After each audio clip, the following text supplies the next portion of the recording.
Testing 1, 2. There we go. You know what? We're going to do it again. Hold on. Hold on. We're going to do it again. We're going to do it again. Hold on. Ready? Watch this. Check this out.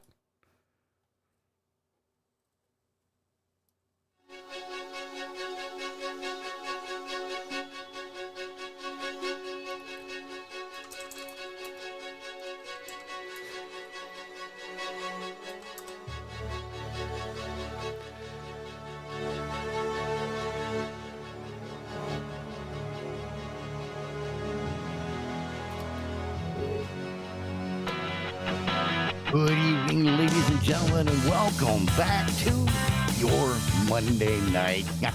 It is me, the Redneck JT. I got Sully in the seat right next to me. Problem is, he's losing his mind because I've got the steering wheel. Yes, it is Avenger Pretenders, and tonight we're going to review episodes 7 and 8 of Season 3 of What If, the final season. So, do me a favor, grab whatever adult beverage it is you want to drink or whatever you want to drink. Something to munch on. Sit back in that beanbag chair and strap yourself in tight because it's going to be one wild ride. Sully, it's all yours. Oh, why, thank you, sir, and welcome everybody to Avenger Pretenders. Hello to everybody on TikTok, Twitch, Kick, D-Live, YouTube, Facebook. We're everywhere. Hello, and thanks for joining us tonight. If you haven't watched any of What If at all, shame on you.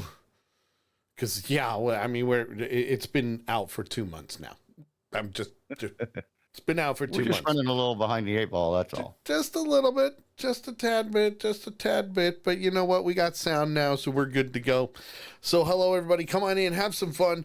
Again, we're going to be talking about 7 and 8 of What If. And well, let's get right down to the nitty gritty, because where we left off last episode for Avenger Pretenders, we had a little issue toward the end where the Watcher was being watched.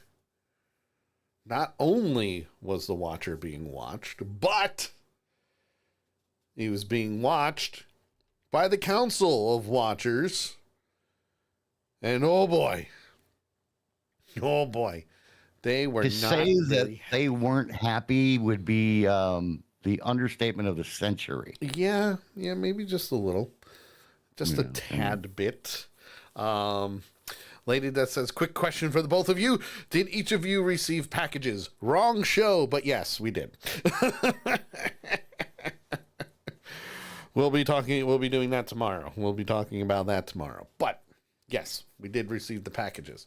But right now with episode 7, this whole episode has to do with the Watcher being on trial. Not just being on trial, but he done some bad stuff. I kind of have an extent. issue with actually calling it being on trial. Why is that? Trial. Well, because they've already decided what his punishment is going to be. Yes. They've already decided. He's stepped in too many times. He's crossed the bounds. He's broken the rules too many times. He's done. Yeah. And, they just want to hear basically, why'd you do it? So because why not? I understand they want to know what caused him to do the things that he did. I understand that. I would too. But it's, to me, and this is just my way of looking at it from, the redneck side of view. Sure. This ain't no trial. This is a freaking lynching. To an extent, yes. It's just the way it feels to me, because they've already made up their minds what his punishment's going to be, and they say it right there. You have to pay for your transgressions. Yes. Well, what does that usually mean? Well, yeah, it happens, but at the same time, for this story anyway, right, what happens next? What happens to the Watcher? And what happens to the multiverse? Mm-hmm. That's the biggest question. What happens to the multiverse? Because What's funny, though, is I don't think they're really mad at him for the times that he stepped in. Yeah, he crossed the bounds. true. I don't really think that they're mad at him for those minor things that he did, like with Riri, Yep. or with the time that he stepped in Well- with Captain Carter, those kind of things. I Well, think what they're pissed about more than anything else are the things that he did outside of just, tweaking things a little bit. sure. I don't want to say too much because I think that comes out in the next episode. I'm not Well, sure if it does. Yes. Yes, it does. Okay. But this episode has a lot to do with going over exactly what he did and not limited to some new characters and some old characters that we've seen before. We've seen Captain Carter, obviously. She's there. She's one of the guardians of the multiverse. Not even the guardian of the galaxy, guardian of the multiverse. We have Kahori, who, if you remember from season 2, was the brand new character that was created specifically for What If and is now being brought into the Marvel comic line, which is Native awesome. American. Yes, the Native American, the one with such awesomeness. Because let's face it, she does have a lot of awesomeness. Also known by us rednecks as the Engine. Oh, we're gonna get canceled, aren't we? Shit.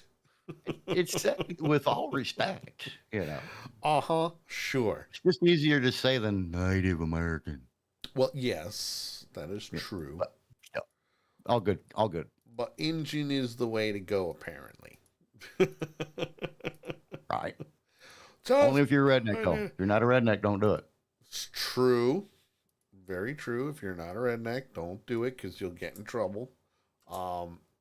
Which means we're going to get in trouble no matter what. Do we care? Not really, no. Yeah. Not really, no. But one of the cool things about this episode is we also see Storm. Yay, Storm is back. That freaked me out. That was cool, though. I'm like, what the heck? She's an X-Men. But How is she all of a sudden over here?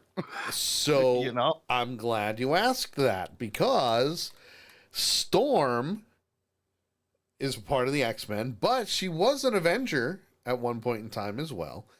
And not only that, but 20th Century Fox, who owned X-Men, the film rights anyway, is now back under Disney, which means the X-Men, the mutants, they're all back, which means all fair game. Nice. Right? I mean, you're a great addition to this group. Absolutely. And she's got Thor's hammer. Yeah. So she is the in this case worthy of Thor's hammer, which is great. Right. Whoop. I just got a Windows did not recognize this. Yeah, that's not good. That was weird. Sorry about that, folks. Which means one of my hard drives just got disconnected. We'll see. Good thing you don't need them tonight. So far, we're going good, though. So far, we're doing good. But we also see, did I mention Birdie the Duck? An adult version of Birdie the Duck? I'm pretty sure I mentioned her, which we saw in the previous episode as a baby. And Infinity Ultron.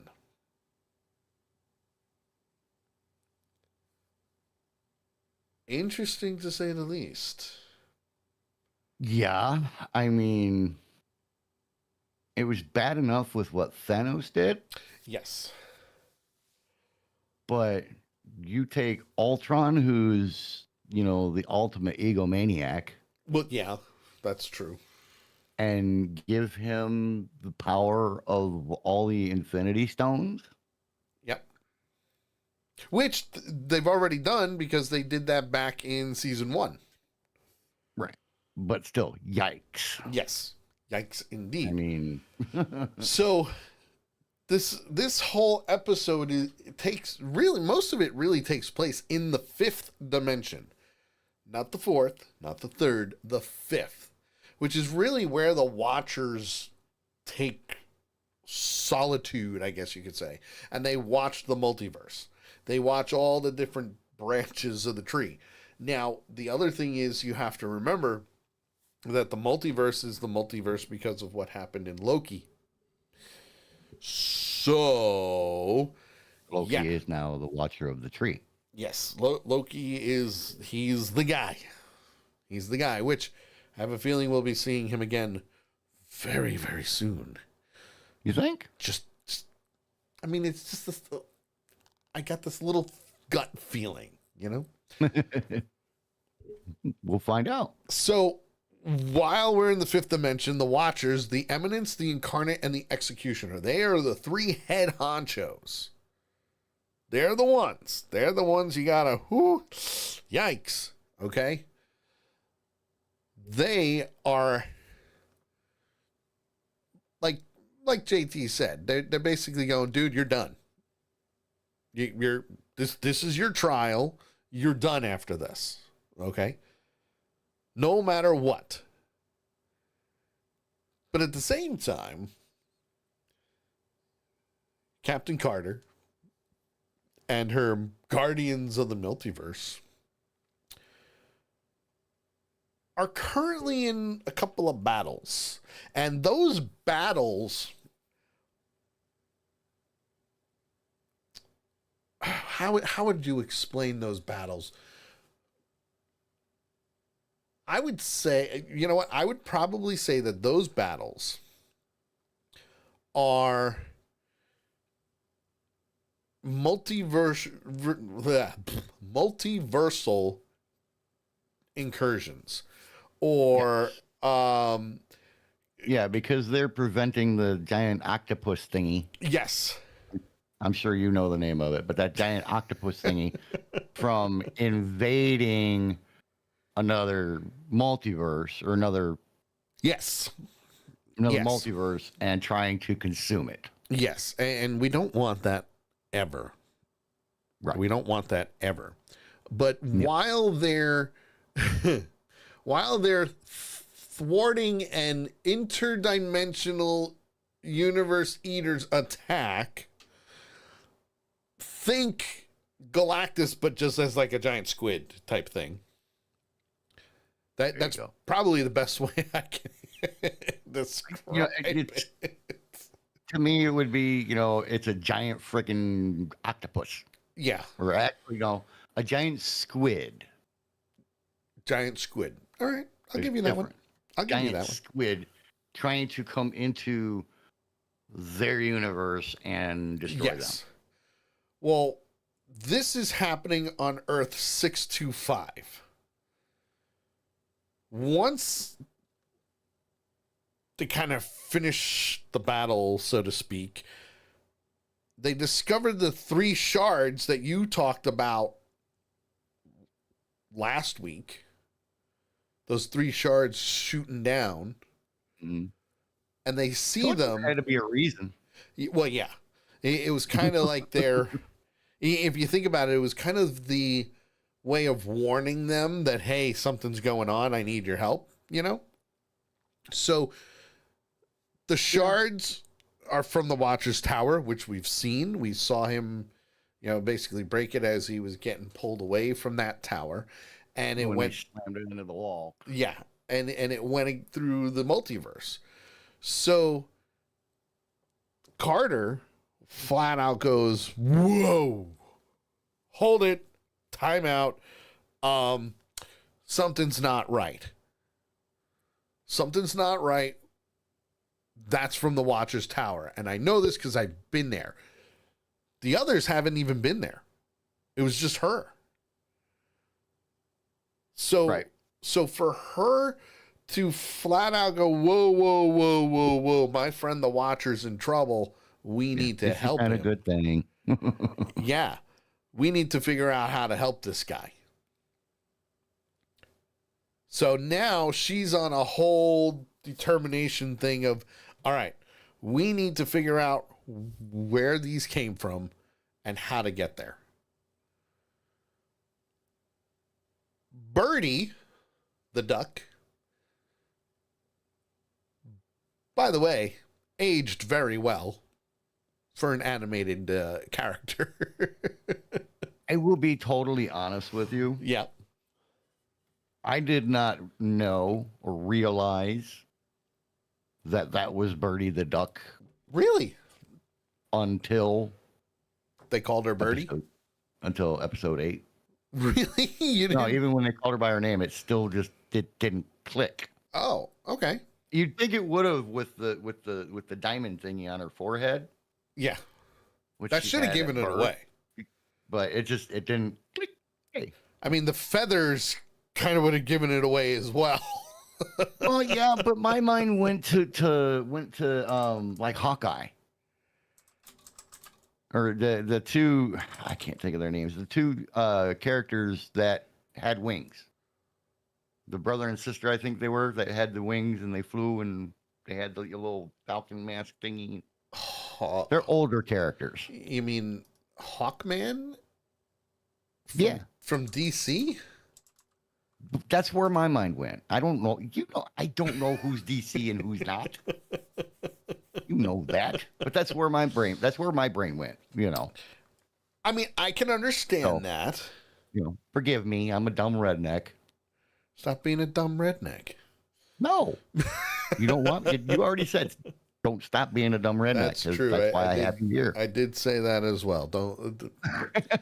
But anyway, You know what, it JT? it didn't click until episode 6. JT, you do you, man. You do you. That's all I know how to do. That's the way I can explain it. I'm just saying. No, Just putting it out nobody. Kay can't. I can't even explain me. there. Yeah. Yeah. So. And that's okay. It's all right. It happens. It's all good. All the time. It's all good, man. It's all good. But Birdie, and to be honest, Birdie, I'm actually surprised she took on more of a human form to begin with, And I think that just has to do with Darcy being her mother and everything. But honestly, aged very nicely. She did.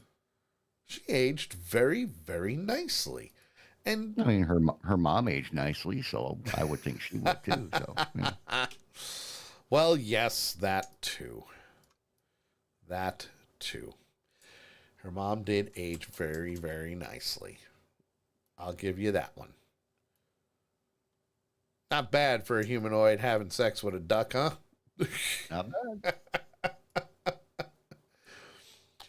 But, and I will say, I just want to show what, if you don't remember what she looked like, I'm going to show you guys in a minute here. Because, yeah, it's okay. We can show these things, which is good. And Birdie came into being in episode, was it episode 6 or episode 5? I think it was 5.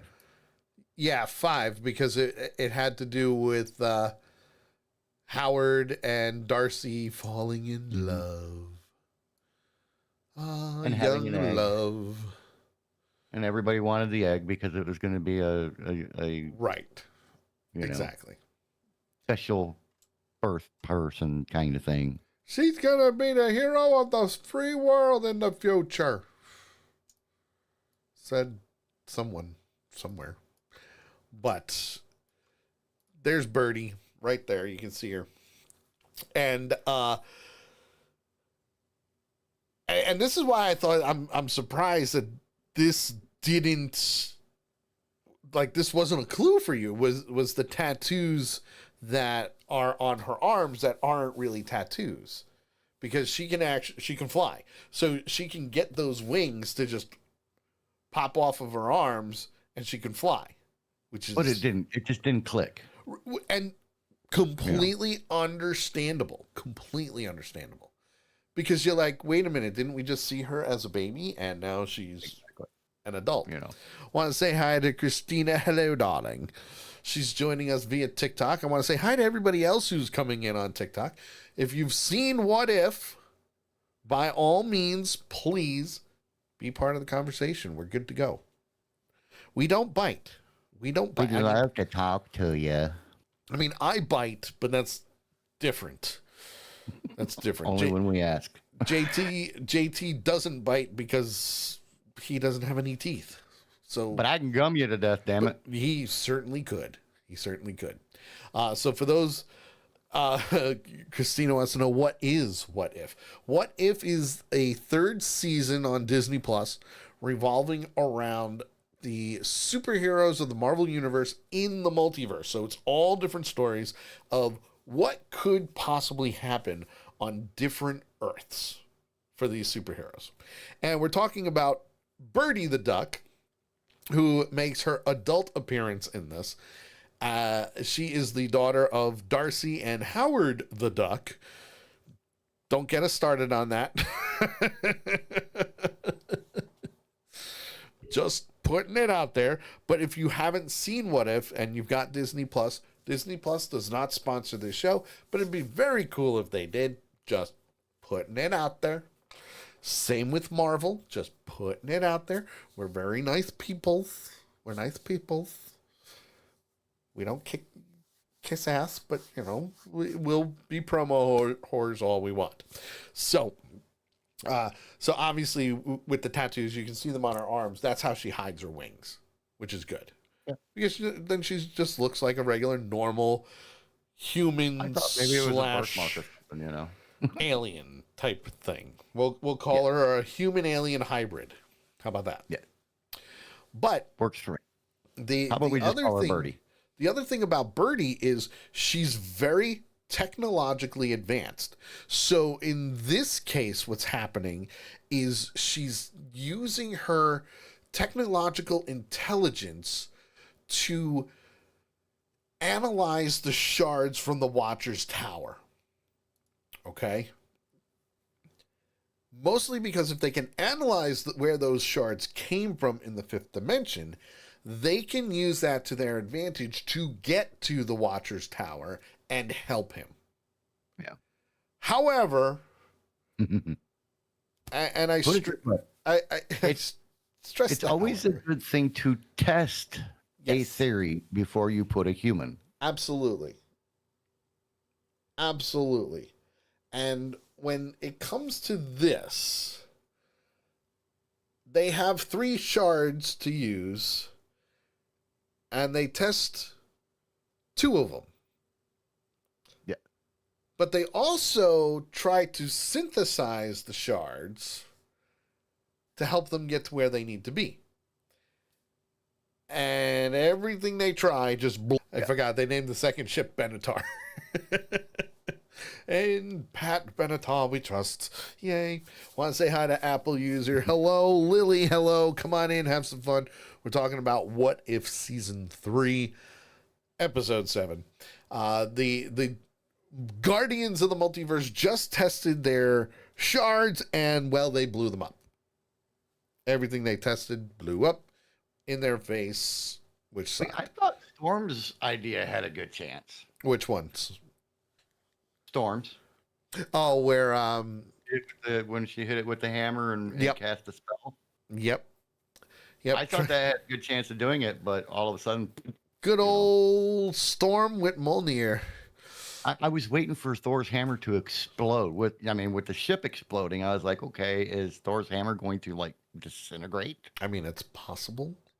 It's like, we wouldn't want it to, but it's possible. Right. I'm just, putting it out there. Anything's possible. Want to say hi to Susie Q as well. And what happens next is their options are kind of dwindling at this moment. Yeah, they only got one shard left. They've got one shard left. Anything can happen. You don't want to lose that shard because that's it. That's the last thing. And they decide that in order for them to get to where they need to be, they need help. So, Not like who from? in order for them to get the person to help them the most would be a different variant of Ultron. But not just any variant of Ultron, one that has collected all the Infinity Stones. They reveal an interesting thing here that I never thought about. Oh? Well, if you think about it, Ultron was taking over worlds, destroying worlds. Yes. Well, what did he do? What did he do once the world was destroyed? It was just him. He just sat there. Yeah. Found him a nice little, Earth rock or moon rock or whatever the heck it was. And He did what Thanos did. just stood there and kind of went into a trance You know? Thanos all by himself. Thanos was sitting, had a summer home to reflect on the good that he'd done for a grateful universe. Yep. Ultron wiped everybody out of his universe. In order to Everyone. accomplish peace. And he realized that that was the wrong decision. So the team decides we need Ultron. Why not? Why not? He has the Infinity Stones. Why not? The problem is they have to use the TVA equipment and get him out of there. Well, I think the TVA equipment was if they were on the verge of losing, if they had to fight him in order to get their help or his help. Absolutely. And if they were on the verge of losing, they had the TVA equipment where they could just blast it. Yeah, because if he turns hostile, he's going to kill everybody and be done with it. Exactly. But he didn't fight them. He didn't fight back. Oh. They all arrived. Well, first wasn't it before first they decided to go get him. Yeah, Peg and the whole group had a big conversation. Yes. And, this is where they revealed this is the one person that can help us. They talked all the options out and everything else. And then Storm and Peggy have a conversation staring out into the universe about, she doesn't want to lose more friends and blah, blah, blah, and that kind of thing. Listen, that was a very heartfelt woman talk, okay? Honestly, that was one of the best one-on-one conversations that was had in the entire What If series. She seemed Seasons 1 through 3, every single episode. That was one of the best conversations I've ever heard. And very heartfelt. It was very deep, very emotional. Oh yeah, but it was very like sisterly. Yeah. It was I'm done. I don't want to lose anybody. Which is why it didn't surprise me that she did what she did, which was she went and got Ultron by herself.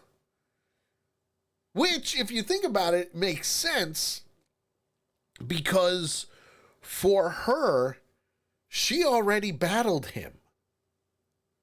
The whole group did. Yes, the whole group did, but she was the one who finished it. She was the first one. Yeah. Right. She was the one that did what she needed to do. So for her to take that necessary risk and possibly be killed because of it, that was a good thing. Yeah. I loved Ultron's reaction. Oh, yeah? When Peggy showed up. He's like, wait a minute. I've killed everybody in this universe. Yeah, where'd you come from? Everybody's been gone for, eons. What are you doing here? Yeah. But while that happens, the Eminence sets it up and captures her. But we don't know that yet. We don't know that yet, no. But that's what happens. Right. Because she is now, this is what's going to happen. This is all hell breaking loose. Who's going to interfere? You got three guys who are just as evil. But the next morning, Kahari, Birdie, and Storm realize that Carter's gone. So they go to confront Ultron themselves. Because they think Ultron killed Carter. Well, yeah, I mean, the first thing they see is Carter's Shield. Yep. laying on the ground in pieces. How dare you! Now, think about this, folks. Get away from her, you bitch! Think about the material that this shield is made of and all the things that have hit this shield that have not destroyed it. Vibranium. And all of a sudden, it's broken in pieces? Yeah. Yeah.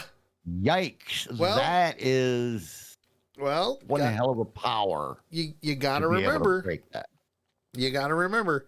So, and I'm just going to go full cartoon / comic / Avengers Endgame here. The only way to break vibranium is with vibranium. Just remember that. Vibranium can break vibranium. Right. We've seen it. But I don't think they hit it with vibranium. No. But and that's what I'm saying is, I mean, just think about what it would take. Sure. But for also a vibranium thing to break that shield. But also you have to remember this, JT. The other thing is Infinity Ultron has all the Infinity Stones. So he can wipe that shield out with just a thought. Mm-hmm. Yeah. Doesn't exist. It's all bubbles or flowers or whatever. The other thing is, because of Infinity Ultron, the Watchers can destroy it as well because their powers go beyond the fifth dimension. To an extent, we'll get into that. Just putting it out there. That's where Ultron flat out says, I'm not going to fight you. I have a whole new perspective on life. I thought that the only way for me to achieve happiness was to wipe out every single person in my universe, and I did that, and I am the only one here. I have figured out that to have peace, you must have struggle. Yes. And he thought that peace through extinction was the way to go, and he admitted that that was a grave mistake. Well, and that's the thing with Ultron. He's always learning. He's always learning. But this is probably the most he's learned, because even in the comics, he has not learned this lesson at all. He is nowhere near learning this lesson, and the Avengers have kicked his ass so many times. Okay? But Ultron then admits there can be no peace without life.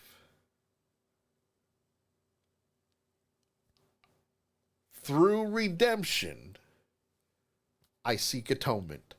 That was strong words for him. Because that's a side of Ultron no one has ever seen.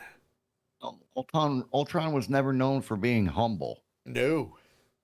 And, for him to say something like that, that is him completely humbling himself. Yes. in front of a much lesser life form. Yes, absolutely. So, Hands you know, down, for him, 100%, absolutely. that's huge. Yeah.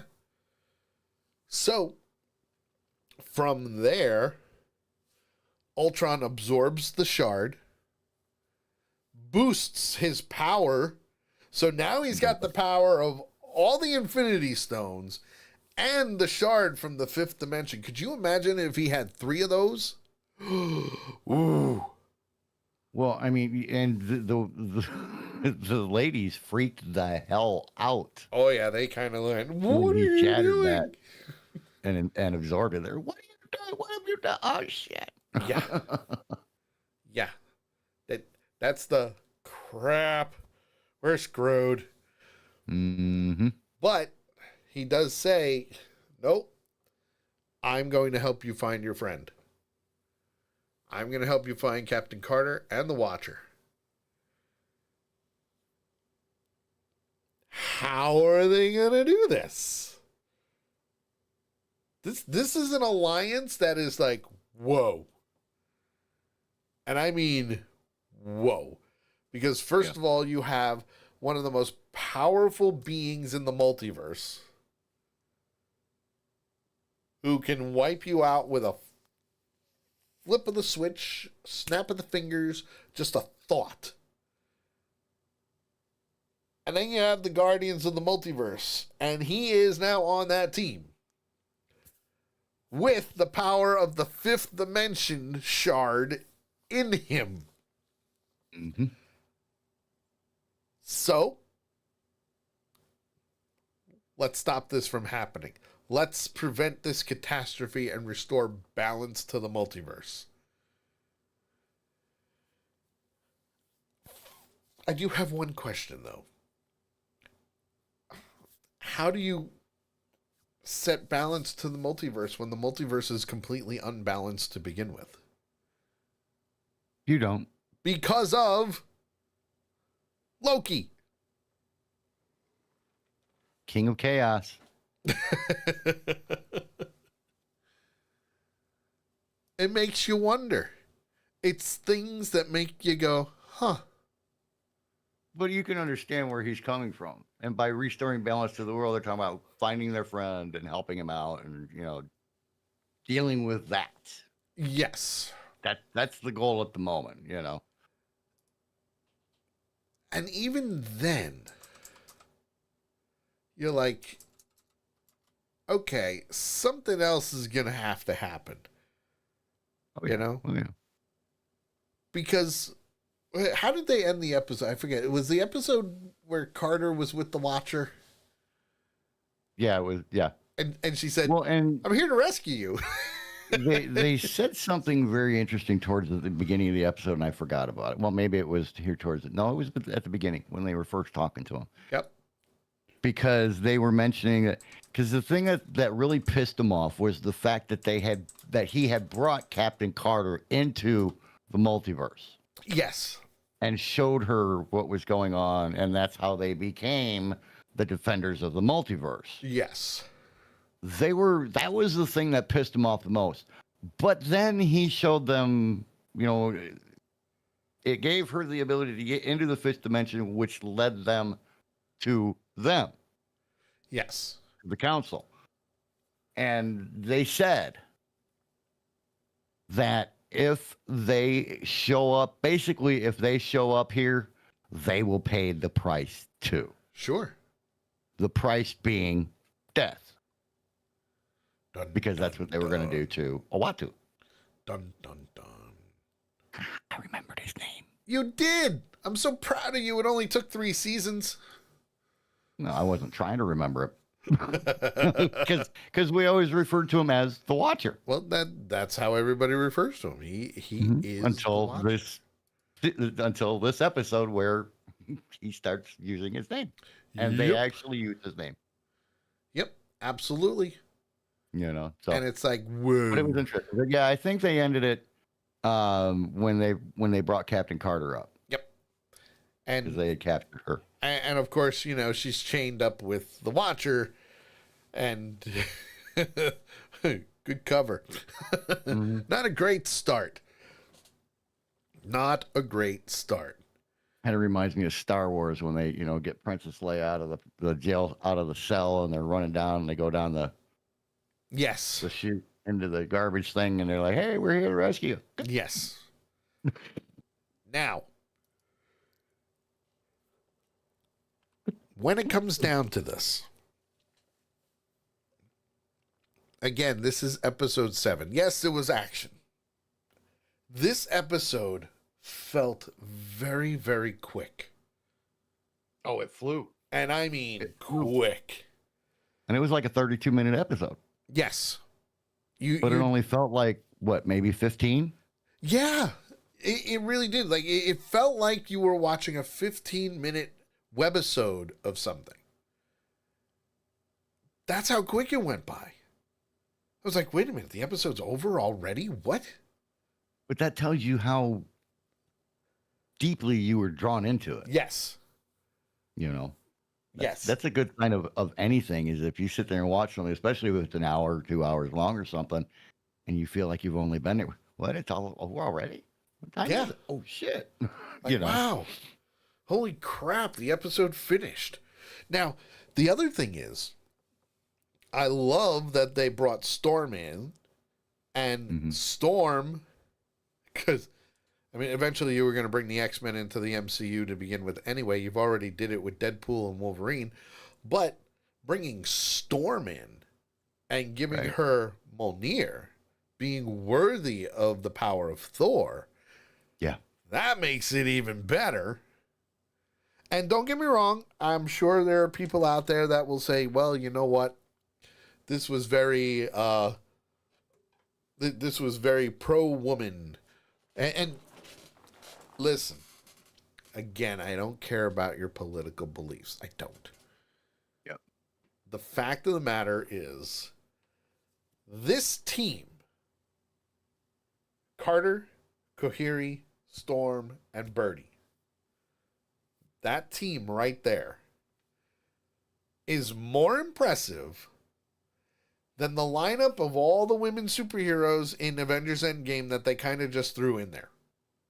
Right. Because we had to show woman power, okay? I get it. It was for the fans. It was for the female fans. I get it. Power, go for it. Women, yay. It's wonderful. However, this team is a kick-ass team. I would have to agree. And by the way, I do want to say hi to Viking Brewer, who's hiding in the corner. He's being quiet in the background. He's sitting there just sipping on his little Did glass you put of him in the scotch. corner again? Nobody puts baby in the corner. Except baby.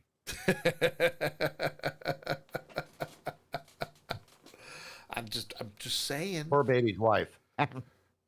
Also true. I'll give you that one. All right. Yeah, I mean and me being me, I didn't even pay attention to the fact. Oh wow, all females. It, like you and I always say, keep the politics out of it. Yes, absolutely. And so I didn't even think about that until you said that, and it's like, well, yeah, okay. Oh yeah, I could see that now. I mean, trying to, but pull in more women into the MCU and that kind of thing. Who knows? But it still worked out great. It was a powerful ass team. They definitely picked the right characters for it. But look at just look at the picture that I just put up. Okay, the four of them look so awesome together. Oh yeah, they really do. They look amazing together. So the fact that they did that was incredible to begin with, because now you have Birdie the Duck, brand new character, by the way. Right. Kohiri, brand new character. Captain Carter has been around for quite some time. And now you have Storm. Okay. Micaiah would says, hell rather- yeah, female powerhouse. I would rather see a live action film on these 4 characters than I would seeing anything with Captain Marvel or Brie Larson as Captain Marvel. And again, nothing against Brie Larson, but she's had issues in the past too. This team right here, flat out amazing, and I'm glad they chose it because now you're tying the X-Men into another MCU canon story. Yeah, it surprised me when they brought them in, you know. Really? Well, I mean, I don't know all the behind the scenes stuff with Marvel like you do. It's true. It's true. You know, so I didn't know they were going to bring X-Men into the Marvel universe. So to see Storm, I mean, when I saw Storm, dude, I was sitting back in my chair. When I saw Storm, I literally sat up, leaned forward, and was going like this with my elbows on my knees. Going, ooh. I was like, what the hell? Special. She's special. I mean, look at her. It was a good choice, and it's a nice way to bring them in, too, or at least, you know, break the ceiling for getting them in. Yes. And don't get me wrong, they did that with Beast with the Marvels. So we've seen that. Nakia says that she flipped when she saw Storm. Which was awesome, by the way. Okay? Yeah. Now, the other thing is the episode itself, because it was so fast, the story was great. The action was great. That plot twist with Infinity Ultron was even better. I'm giving this episode a 4.75. Yeah. Really? 4.7 setup episode? Yep. Ow. Yep. Okay. I can see where you would get that. I could see. I wanted to see just a tad bit more with the Watchers. And I understand why they did it. I do. I understand why they did it. Right. I understand that we only really needed a few tidbits of what the Watcher did. But you and I both know that Uatu has a lot more crimes of interfering in timelines and multiverses than anybody. Yeah, and I mean, they're actually going to list some of those. Yes, they are. You know, so 4.75, huh? Yeah, not bad, right? And that's also because it went very quickly. Right. Very quickly. The silent member, as she just called herself, gives it a 4.75 as well. Ooh, we got a tie. So, I guess I'm going to have to go against the flow here. Really? Well, I love the episode. Okay. Just like you, I love the episode. I would have liked to have seen a little bit more with the council. Yep. You know, and I loved, or was it? No, it wasn't an episode. It was in this episode where, no, beginning of episode 6. I can't talk about it.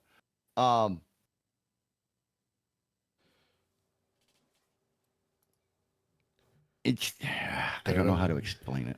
Dum-dum-dum. Well, I want to explain it to where my score will make sense. All right. Okay. Basically, I think they could have done a better job of setting things up. Okay. For the final episode. Okay. They did a good job. They gave you tidbits of information that you were gonna need to lead you into episode 8. Okay.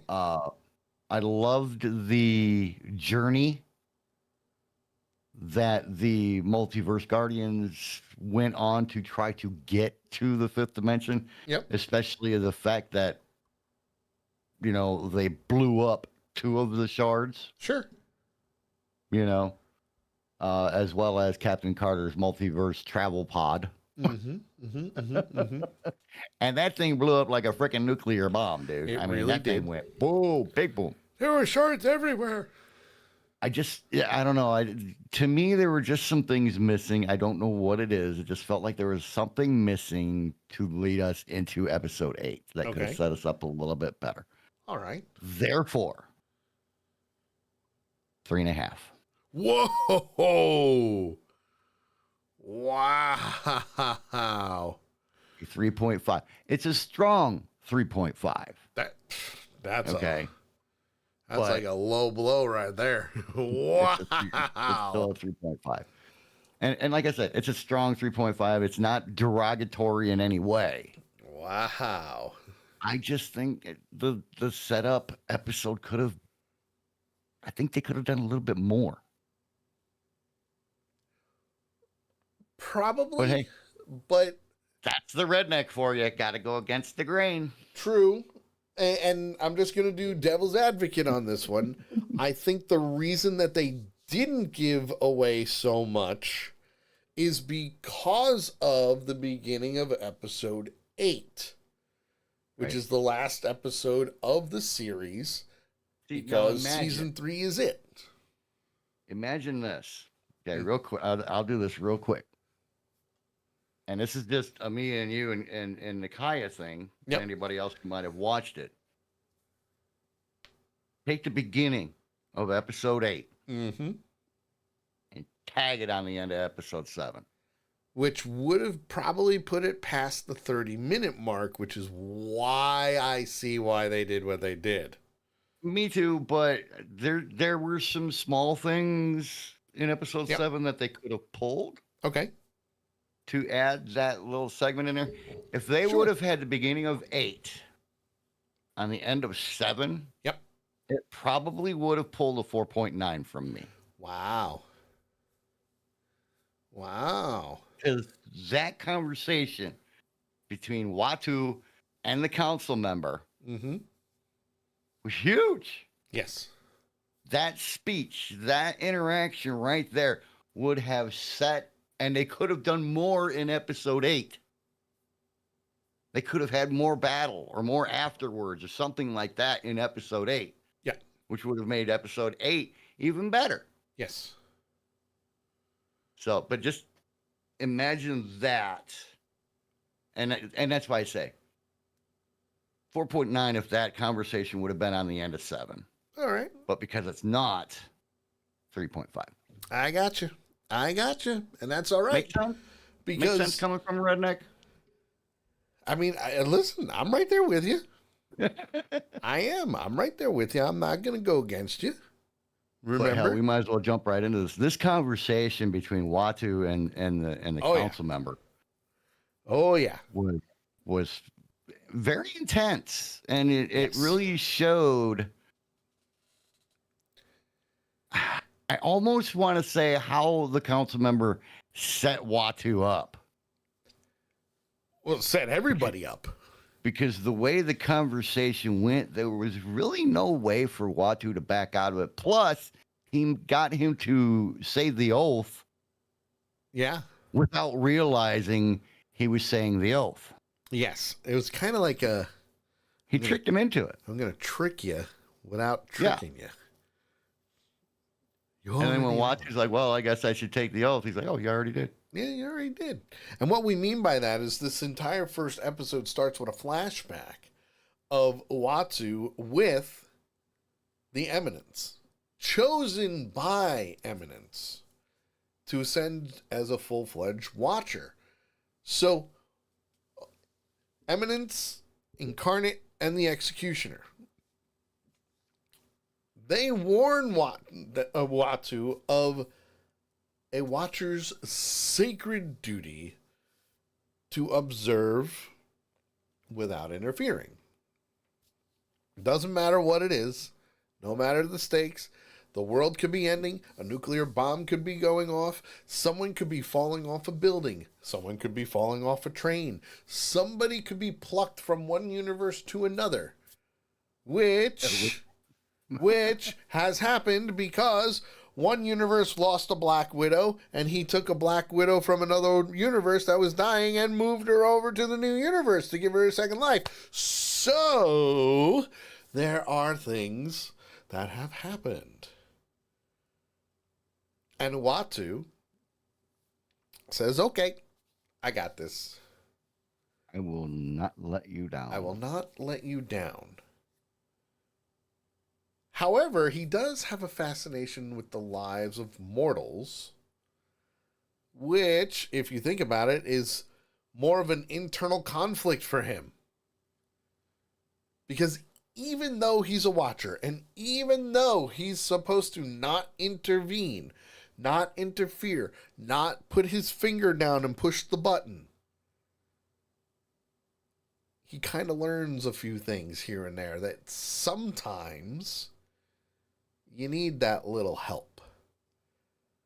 But an eminent being should always be learning, should always be progressing.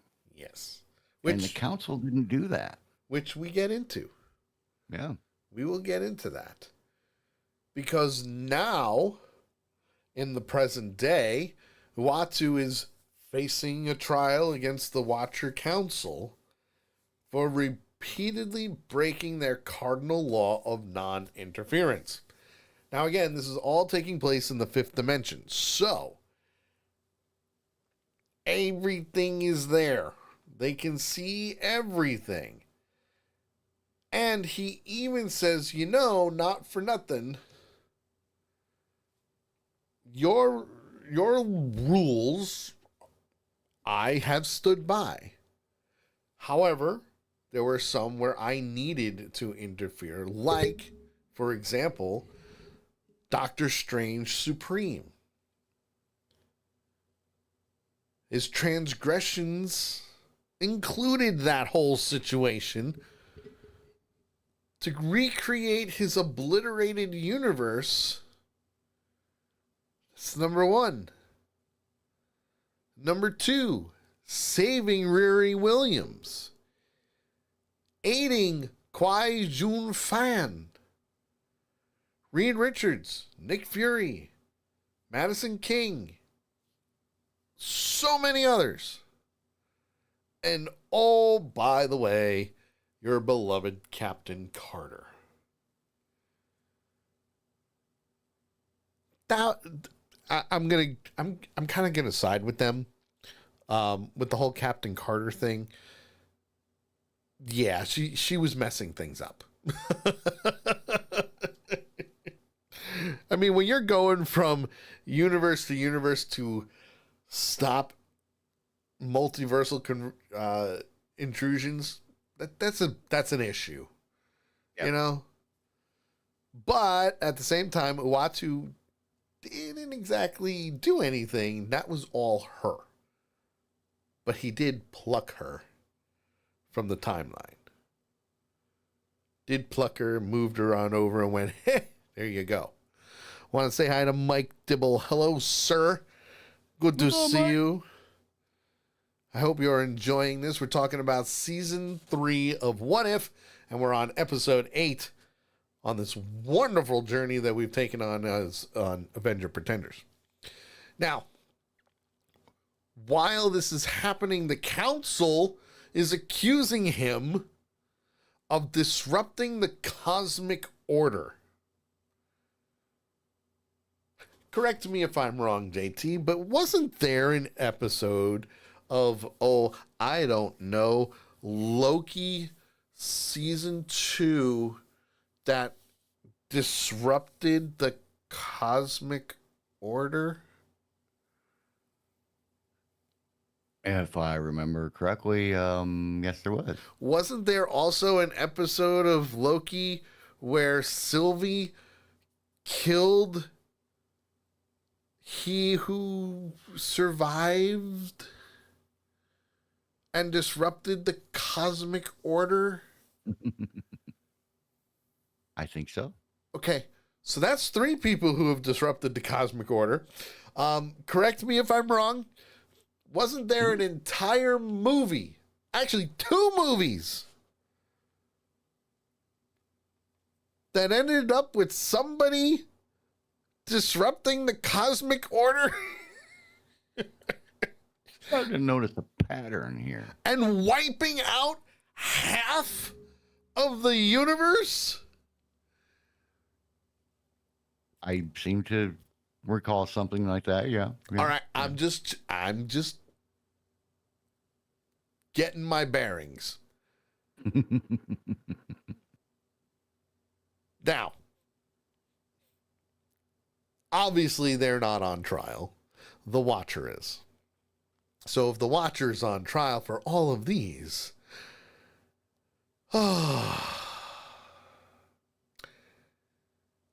yeah. Something's going to happen next. What that something is what is needed. Question. Well, not just a good question, but what is actually needed. A distraction. Not just any distraction, but an Infinity Ultron distraction.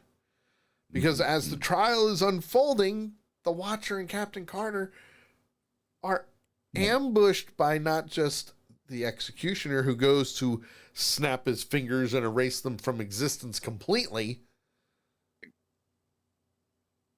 but Infinity Ultron steps in and rescues them and starts battling the Executioner and the other Watchers. And he says, "Run! Be free!" Where am I going to run to? Get in the ship, dumbass. And the ship shows up. Get in the ship and run, you freaking idiot. And they were destroying planes. Oh, they were. As the ship's coming in, you see what looked like pieces of glass just shattering. Yeah. As they go through it. Oh, yeah. They were just, woo. They were all over the place. All over the place. But even the Watcher is like, whoa, dude, hold it. They're going to kill you. What the hell's going on? So you need to run too. But Ultron decides, nope. I'm going to keep them preoccupied on me, because not only do I have the power of the shard from your watchtower, but also the Infinity Stones. I've got the power to distract them. Go and run and hide. I'm giving you time. Get the hell out of here. I'll cover your back so you can escape. Yes. So he fends off the attack, sacrificing himself in the process. Just enough for Uatu and Carter to escape and get out of there.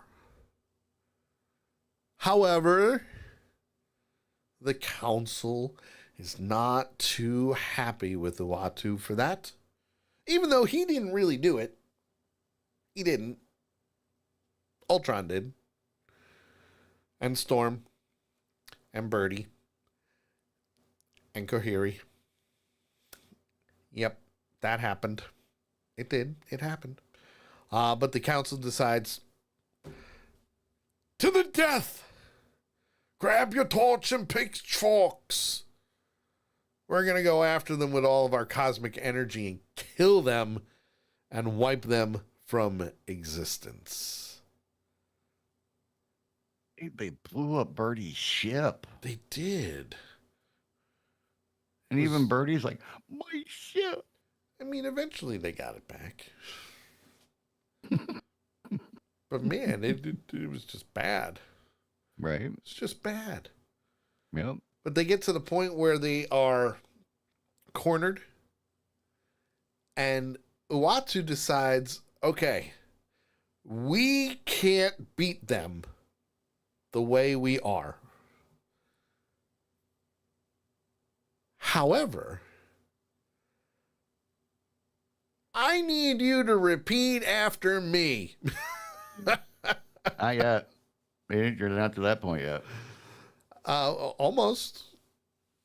Well, I mean, they're fighting. The council comes and they're fighting. And, you can't hide from me. Blah blah blah. They're fighting. Shit blows up. Big fight. Big fight. big fight. I mean, They're destroying a you got- planet. You got 5-on-3 going on. They are destroying a planet, is what they're doing. Well, I mean, to me, it was cool how the council. One guy goes sing and has a freaking spiked club, right? Yes. He just out of nowhere pulls out a spiked club. The other guy does the sing and he's got a sword. It was like old school Gladiator. Uh-huh. And then the third one's just like ding, and he's got these big ass gloves on. I'm gonna punch you. And that in itself was pretty cool. Didn't expect that. I just figured it was going to be, hand blasts and what they've done up to this point.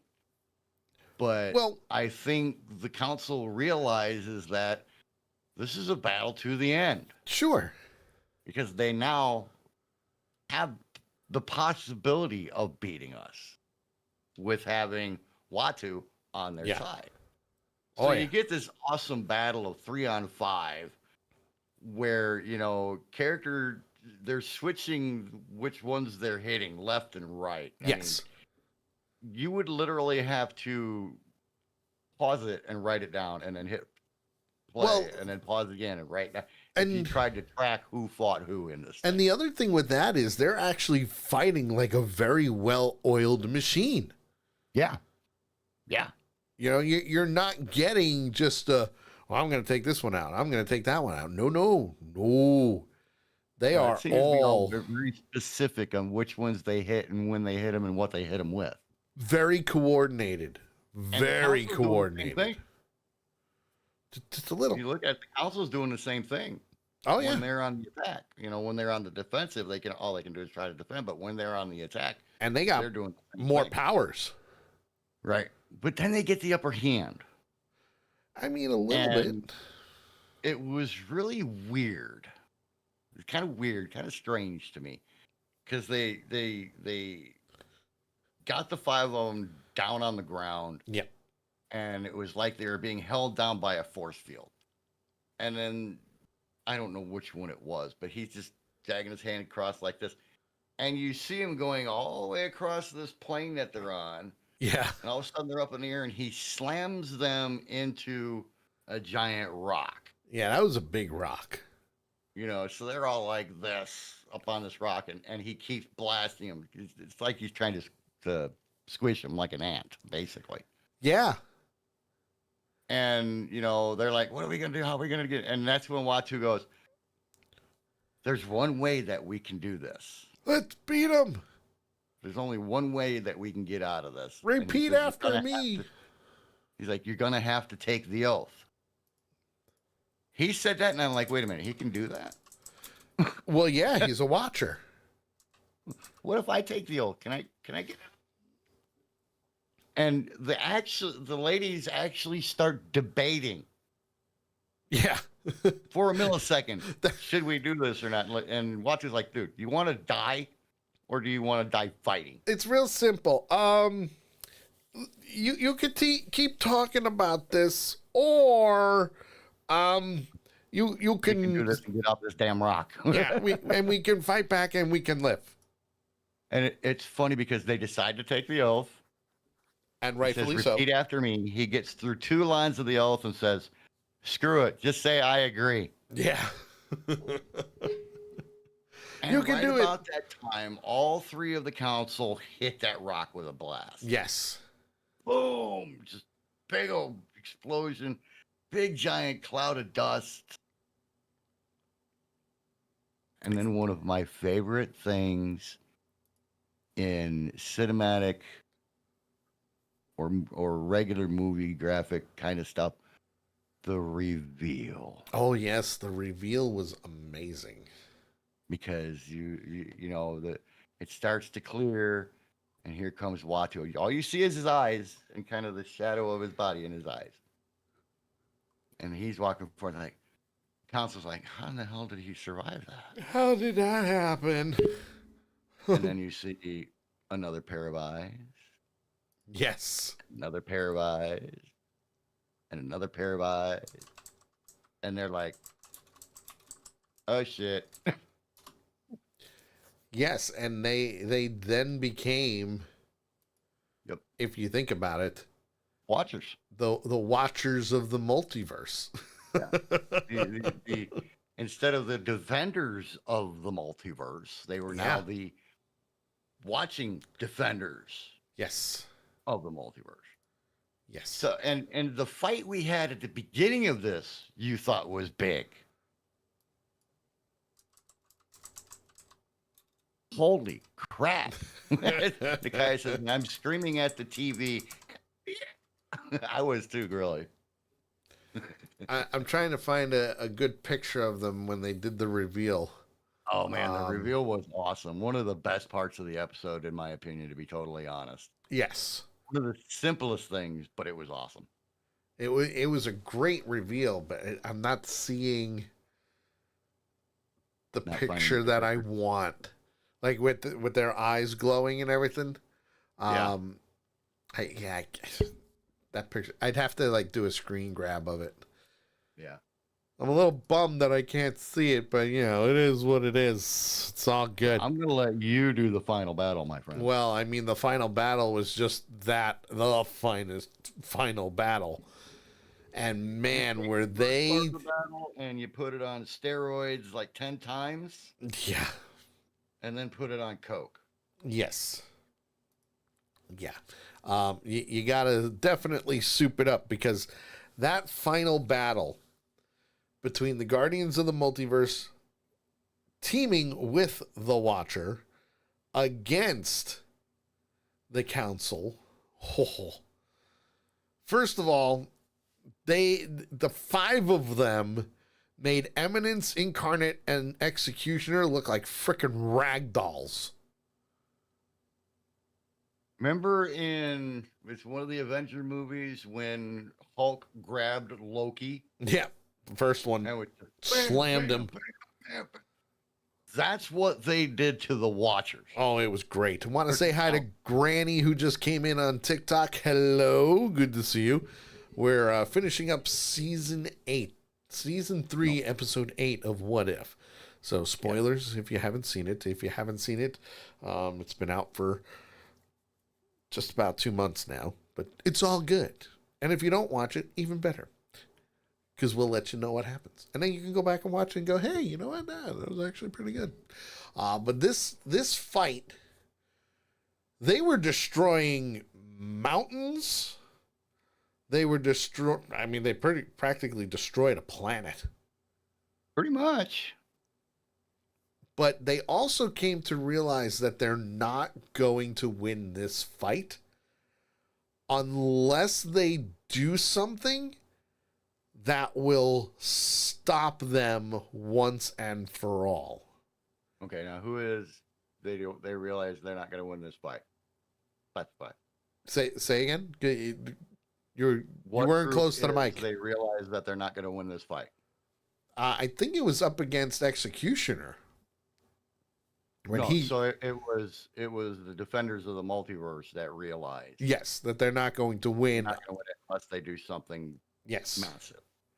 And if I remember correctly, I believe it was Uatu who suggested this. We need to get them away from this dimension. Well, that was the plan from the beginning. Well, yes, but they wanted to get them and take them to the Doctor Strange multiverse. Yes, we need to get them to Doctor Strange Supreme. Yep. And his universe. Because then they will not have any power. They have no power where they will be going, and they have to figure out how to do that. And the only way was for Captain Carter to come up with the plan of, I will do it. Because someone wasn't going to come out of this alive. So she sacrifices herself and transports every one of them to Strange Supreme's reconstructed universe, where Strange is in full control. No one, not even the Guardians of the Multiverse, can do anything. So now Captain Carter's dead. She's gone. Right. Strange confronts Eminence, Incarnate, and Executioner. And he does the coolest thing by stripping them of all of their powers. With a blink and a snap of the fingers. Strange Supreme is the watcher of his universe. But I mean, I never saw. Well, I saw him in the stars when he appeared in the stars. Just like the Watchers do.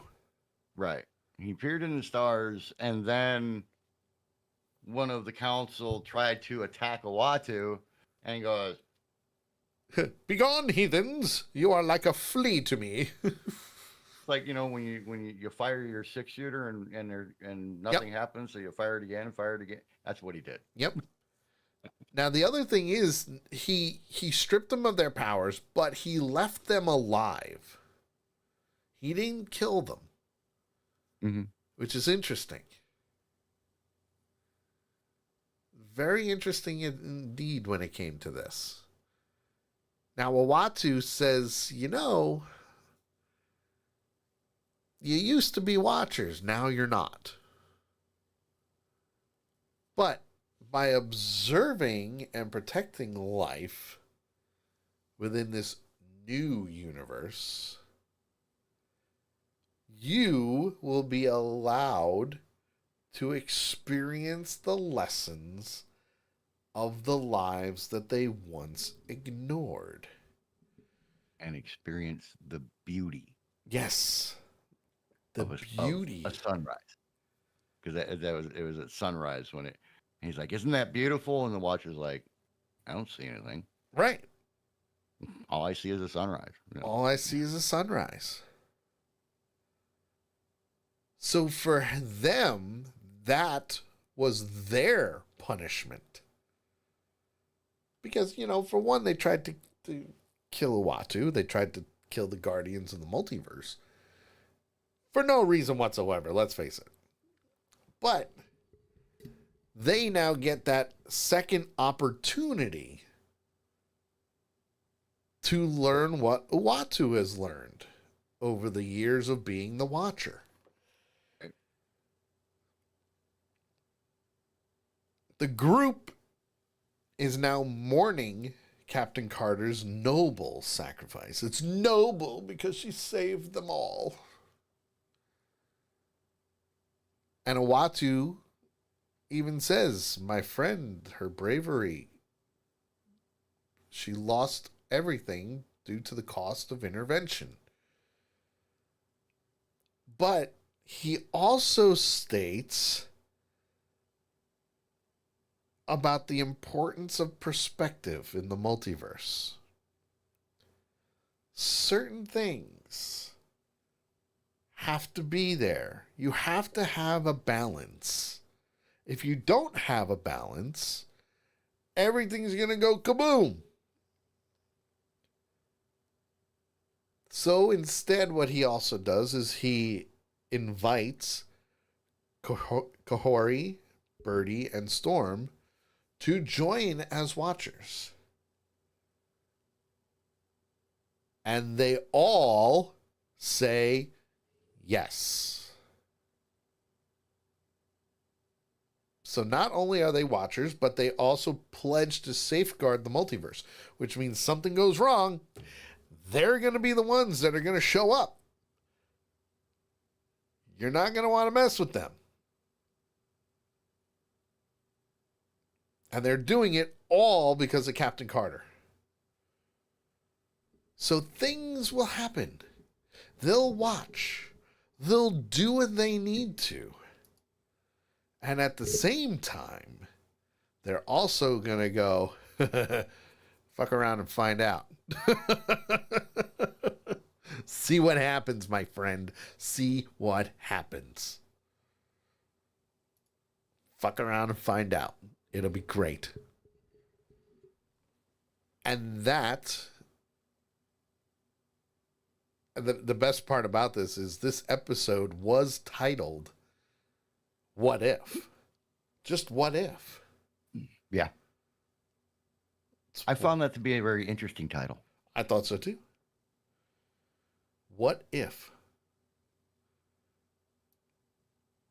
Or as what was the subtitle of it? In the beginning. Something like that. What if? What if? What if? What if things happen differently? What would you do? So, and I'll tell you what. Yes. I really, really like this episode because the way they did this episode. Hang on a second. I got to turn off this hallway light because it's throwing a bad shadow on me. Oh, and he's gone, folks. He'll be back, though. He always comes back. See? Told you. Sorry, Kay went into the bedroom and left the hallway light on. And The nerve. half my face was in shadow. The nerve. But How what I dare liked she. about this episode was they tied the beginning of the episode to the end of the episode. Yes. The beginning after the flashback. Yes. Watu. All right. Because Watu, while he is defending himself, Yep. is trying to explain to them how he has grown, True. what he has learned in his eons of watching. Yes. How he has learned, as they say at the end of the episode, to see the beauty Yeah. in the universe. And it's Or in, you know, Wonderful. and all of that. And they tie that together from the beginning of the episode to the end of the episode, which is why I think they titled it What If, What If? Yep. What if? What if? I love that. That in itself put this episode at a 4. Ooh. You add in Captain Carter, Peggy, Yeah. ultimately sacrificing herself, Mhm. which she tried to do at the beginning of episode 5, or not the beginning of episode 5, but in episode 5 when she went to talk to Ultron Yes. by herself. 7. Knowing- Episode 7. Or episode 7, sorry. Knowing that it could be to her detriment. Yes. And she still went and did it. But they had she was able to have a conversation with Ultron. Yes. So she could have sacrificed herself there. Yep. But everything worked out. Here she had to sacrifice herself to save her friends because she said, I'm not losing any more friends. Agreed. As she launched at them to ultimately get them into Strange's universe. The battles. Ooh. Some of the best animated battle scenes I have ever seen. All right. Be it MCU or I'm even throwing animated Star Wars in here. Okay. And there's been some hellacious battles all across both of these. Yes. The battles in this episode are some of the best. Well, I mean, they tore apart a planet, so yeah. For being a final episode of a series, of this kind of series and what this series looked at. Yep. 4.9. Ooh, almost a 5. Look at that. 4.9. All right. You know what? I'm even going to give it a 4.95. It was that freaking good. Whoa. Nice. Well, I'm not that far behind you, actually. But when it comes down to the nitty gritty of things, I will say that this is actually the first episode of this season that I am giving a 5. I am. I'm giving it a 5. Wait. What? Yep. I'm giving it a 5. Tied it up very nicely. Checking to make sure I still have a pulse here. You do. You still have a pulse. Don't worry. Yep. 5 what if question marks. Mostly because even though I know this is the end of the series, we may see some of these characters in the upcoming movies. Well, yeah, because, I mean, you know, they had to get the new characters in. They had to make the tie-ins, and they've done that throughout the series. In all 3 seasons, they've introduced new characters. Yep. But there's a lot that's going to be happening with the multiversal war that's going on here. Mm-hmm. And I have a feeling that we may just see some of these characters show up in either cameo form or in the background somewhere of the next 2 Avenger films. Okay. So here's the question. Yes. Micaiah and Sully. Yes. What do you give the What If series as a whole? Well, first we need to do the season. True. My bad. So, what would you give the season? The season itself, I give a 4.5. All right. 4.5 is a great series. Some great storylines that they introduced to this. Some of the wildest stories that we've seen, aka Howard the Duck. Okay. Yeah, I mean, listen, Howard is Howard. I enjoyed this season. It was good. So, I am giving the entire season a 4.5. Okay. I am 4.5 because, in all honesty, it was probably one of the highest rated seasons for What If, based off of critic responses and all that stuff. So, yeah, 4.5 for me. Okay. 4.5 for me. Micaiah says 5.5. I'm confirming that she's giving it basically a 5+. Is that even possible? Anything's possible in the multiverse. I'm just putting it out there. I didn't even think about that. Yep. Well, she's blaming it on typing in the dark. Typing in the dark. Yeah. I think she meant a 4.5. I think. I think so too. Oh no, she's giving it a 5. A 5 even. All righty. He's giving the series a 5. Or this season. I like a it. 5. I like it. All right. Well, so what do you give the What If series as a whole? All 3 seasons. So all 3 seasons. I really should have went back and checked what I rated each season. But if I'm going remember enough of the other 2 that you should be able to. I mean, if I'm gonna go for all 3 seasons, all right, I'm gonna have to give it at least a 4.25 for all 3 seasons. Okay. Mostly because, as you know, season 2 was a little rocky with season 2. Yes. I agree. But it was still good. I thought season 3 was better than 2. I thought 1 was better than all of them. Mostly because of all the different universes that we saw, including, but not limited to, the Marvel Zombies. Which I never thought they would do until they actually did it. Okay. I think if for season 3, in order for it to be a little bit better, aside from the Guardians of the Multiverse, I kind of wanted to see Red Guardian in there. I kind of wanted to see Winter Soldier. You know, I wanted to see them at the end of this. Yeah, I was surprised that we didn't get him in here. So that's probably why I gave it what I did and why I'm rating it at a 4.25 for a series overall. What about you? I look back and you remember I was kind of iffy about this series when it started. Yes.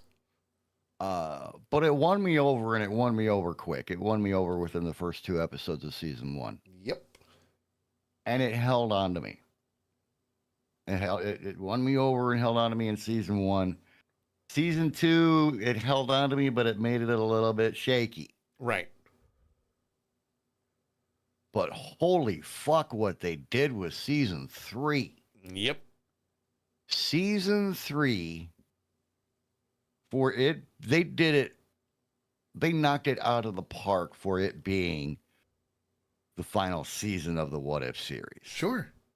They knocked it out of the park. And the animation Every was great. single episode really made you sit back and look at it and think. And go, huh? Yeah. And What? a lot of the episodes in it went the opposite way that everybody thought it was going to. Yeah. You know? And then you had wacky freaking episodes like Howard the Duck.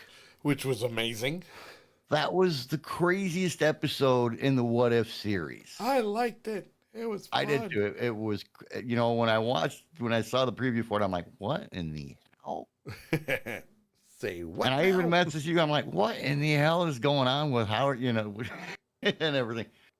Overall, well, first off, Nikaya says overall rating for all 3 seasons, a solid 5 as well. All righty.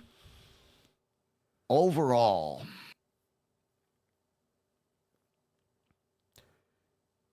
you can do it. You can do it. 4.75. Woo! Nice. 4.75. 4.75. Like I said, it won me over, and it held on to me. And season 3 simply blew Did my its mind stuff. with the things that they did. Definitely. So, one hell of a series. I loved it, and the way they ended it was perfect. Yeah. I mean, it completed full circle, Yep. which was great. And they did full circle in 2 episodes. Yep. Yep. And they did it. You know, They did it great. It was amazing. It really, really was. So, Sully, here's the next question for you. Yes. What do we got coming up next? Well, I'm glad you said that. So, I set you up for that one. You did, and you set me up very nicely. I like it. So next on the docket for Avenger Pretenders is Daredevil Born Again. Now, I will say this. Daredevil Born Again starts next Tuesday, March 4th.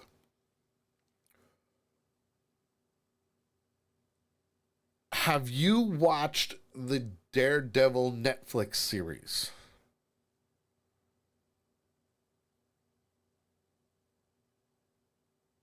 He has to think about this, folks. Netflix? No, I haven't. Okay. So, when it comes to Daredevil Born Again,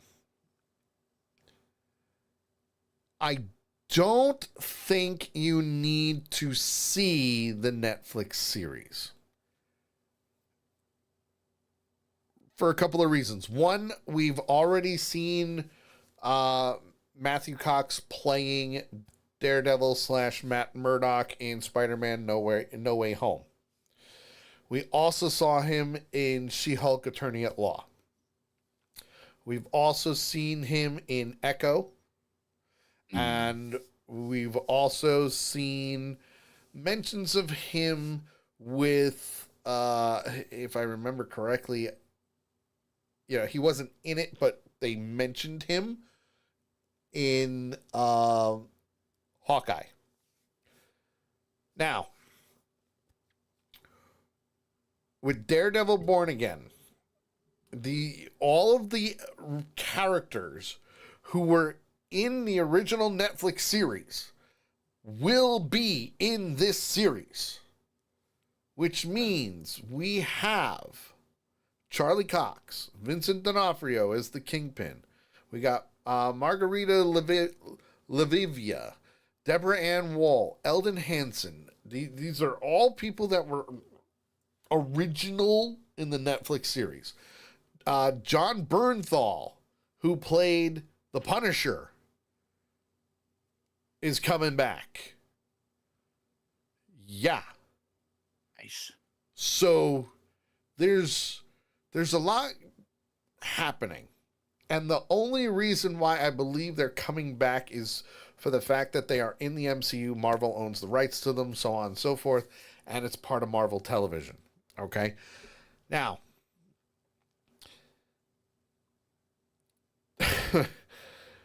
we're going to see Camar de los Reyes.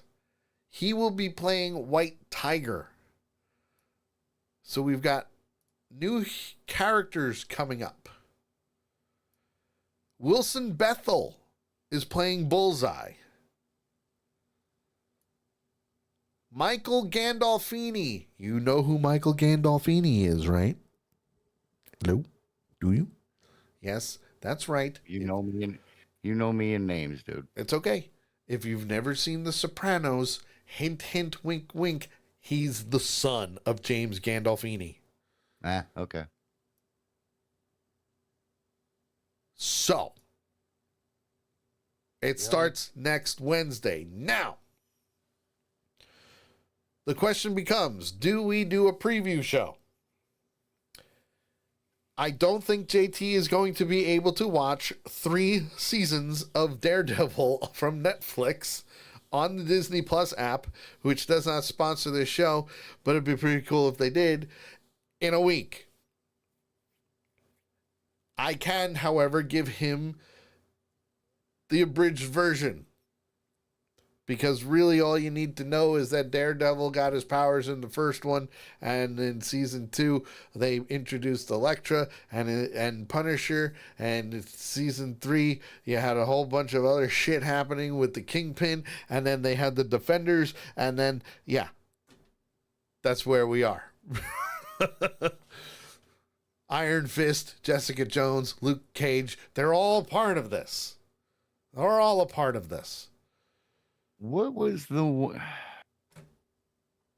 didn't we review a series?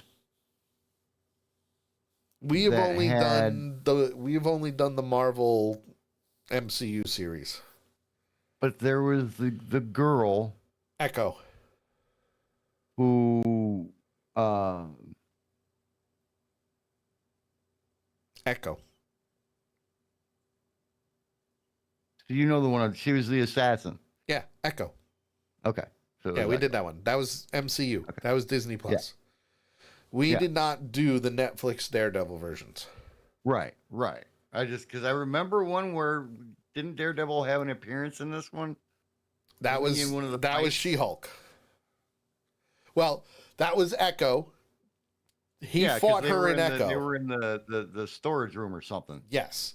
And then he appeared in She-Hulk also. Right. Doing the Walk of Shame. Because I was thinking, there's one that we did that had Daredevil in it, and the Kingpin, and Echo. And Echo, and that's like, didn't we already have something like that? But it was just, it was a cameo with Daredevil in this one, and Echo. So Lady Death asks, does the Netflix show have to be watched to follow the Disney show? I don't know. And the only reason why I don't know is because of those shows still technically being a part of the MCU as canon, but also because it's supposed to take place after Echo, while the Kingpin's trying to run for mayor of New York City, and also She-Hulk attorney at law.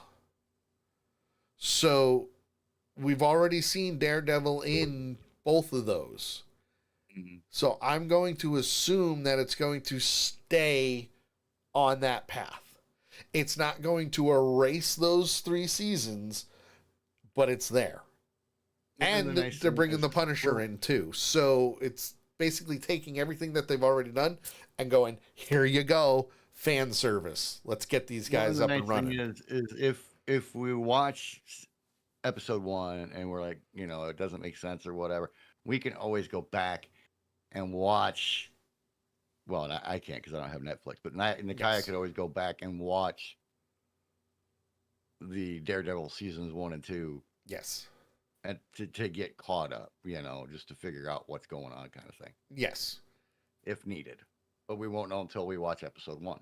Yes. Now, the other thing is, Daredevil Born Again has already been signed on for a season 2.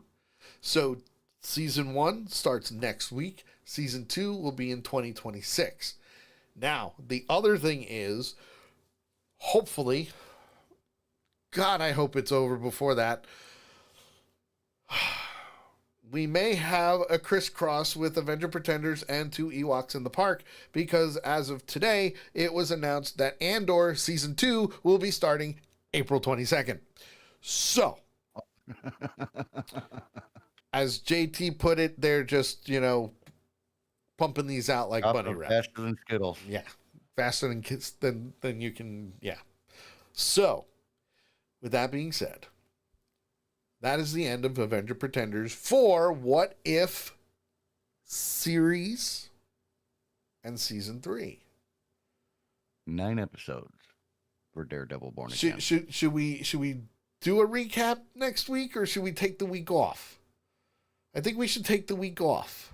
Let's take the week off. Because Avenger Pretenders and then going right into 2 Ewoks in the Park is going to suck. But we've done it. Many times. But We've yeah, done let's take a week off. So no Avenger Pretenders next week. The Sully Show will be live tomorrow at 8 p.m. Eastern, as well as live next week at 8 p.m. Eastern. I am working on getting 2 guests. Guest number 1, obviously, is going to be Harrison Smith, working on timing for him. And he's going to be talking about high school crimes and misdemeanors, which is something that he's been working on. JT and I have done voices for, and hopefully it's going to be an awesome animated project. Also, we're working on a guest for JT. And the look on JT's face is like, huh, what? We have a Twitch streamer who was working on breaking a hula hooping record. And she goes by Pineapple Hoops on Twitch.